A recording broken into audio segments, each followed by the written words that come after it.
కళ్ళు కైపెక్కించే పోకళ్ళు కాటేస్తే కాదంటానా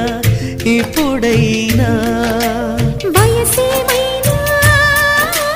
సొగసేమైనా మరపించే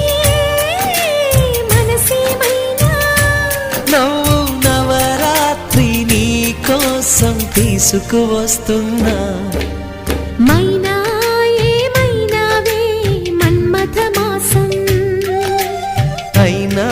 ఎంతైనా ఇది మెత్తని మోసం